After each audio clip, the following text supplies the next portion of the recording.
Olá, seja muito bem-vindo a mais um episódio de Conhecendo o Evangelho de São Marcos, neste ano B da Igreja Católica, que nós lemos as liturgias dominicais, o Evangelho segundo Marcos, de forma predominante.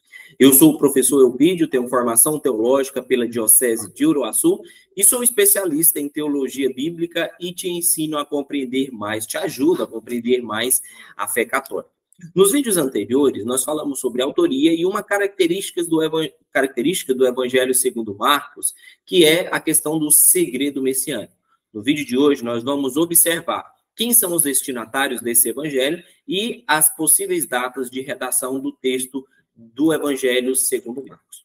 A primeira coisa que nós precisamos identificar é que o Evangelho segundo Marcos é escrito para judeus, ou melhor dizendo, para cristãos convertidos do paganismo, isto é, cristãos não judeus. Como é que nós observamos isso? Por causa de duas evidências. A primeira evidência é que Marcos utiliza, durante o seu texto, algumas expressões aramaicas e as explica, certo? Ao passo que Mateus, ao utilizar expressões próprias do contexto judaico, não explica, mas Marcos sim. Vamos dar uma observada em alguma dessas expressões? Pega a sua palavra de Deus, abre no Evangelho de Marcos, capítulo 3, versículo 17. Vamos lá? Marcos, capítulo 3, versículo 17. Vamos dar uma olhada aquilo que Marcos explica. Bom, nós estamos no contexto aqui da escolha dos 12. E aí, quando Jesus escolhe especificamente alguns dos 12, Marcos diz que Jesus atribui o nome de Boanerges e explica o que isso quer dizer. Olha o que o texto diz, versículo 16. Jesus subiu à montanha e chamou os que ele mesmo quis.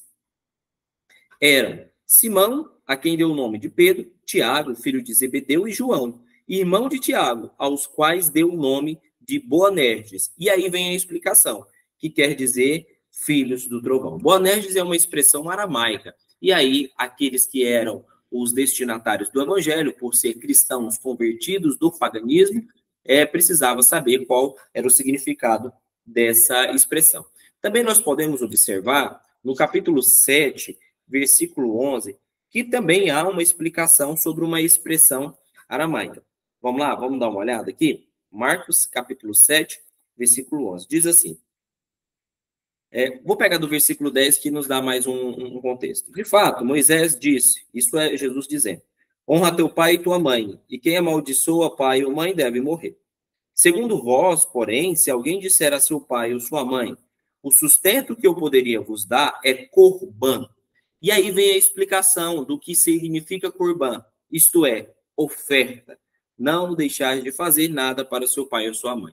Então, aqui tem a explicação do que é corban, algo relacionado à economia, mas é uma expressão aramaica que tem uma explicação.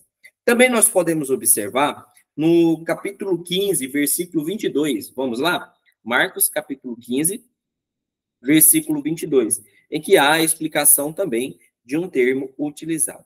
Diz assim, ó, levaram Jesus para o lugar chamado Gólgota, que quer dizer lugar da caveira. Perceba, Gólgota é uma expressão aramaica e aí Marcos traz a explicação dessa expressão, que quer dizer lugar da caveira ou lugar do crânio, vai depender da tradução. Normalmente na Ave Maria nós temos a tradução lugar do crânio, na da CNBB, da Jerusalém, nós temos o lugar da caveira. Também, nesse mesmo capítulo 15, agora no versículo 42, há uma explicação sobre o período do dia. Diz assim, ó, já caíra a tarde, e era o dia da preparação, isto é, vem a explicação, ó, a véspera do sábado.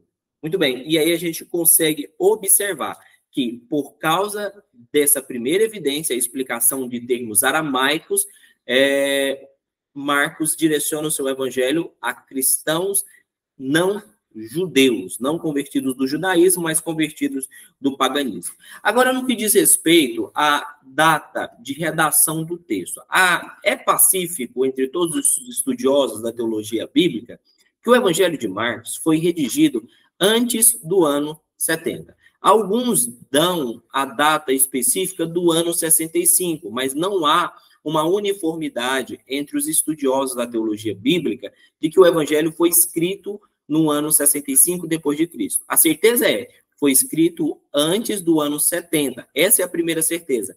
E a segunda certeza é que o Evangelho de Marcos é o mais antigo que nós temos entre os nossos evangelhos. Ele foi o primeiro a ser redigido. E os outros evangelistas, Mateus e Lucas, utilizaram como fonte o Evangelho de São Marcos. Tá bom? Então, isso fica muito claro.